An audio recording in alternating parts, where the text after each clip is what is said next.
అంతర్జాతీయ స్థాయి ప్రమాణాలతో జంతు ప్రదర్శనశాలని అభివృద్ధి చేయాలని రాష్ట్ర ఉప ముఖ్యమంత్రి అటవీ పర్యావరణ శాఖ మంత్రి పవన్ కళ్యాణ్ అధికారులను ఆదేశించారు.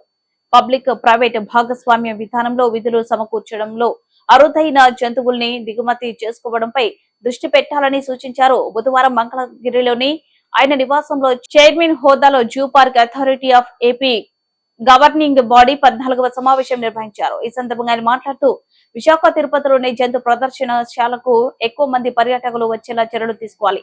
కార్పొరేట్ సంస్థల్ని భాగస్వామ్యులు చేసి సిఎస్ఆర్ నిధులతో జూ పార్క్ అభివృద్ధి కార్యక్రమాలు చేపట్టాలి. ఈ దిశగా నేను విశాఖ తిరుపతిలో పర్యటించేటప్పుడు టీవీత్ డిప్యూటీ సీఎం తరహా ప్రత్యేక కార్యక్రమాలు ఏర్పాటు చేయాలి. రాష్ట్ర వ్యాప్తంగా కొత్తగా జంతు ప్రదర్శనశాలలు ఏర్పాటుకు ఉన్న అవకాశాలని పరిశీలించి జోన్ల వారీగా నివేదిక రూపొందించాలని ఆదేశించారు.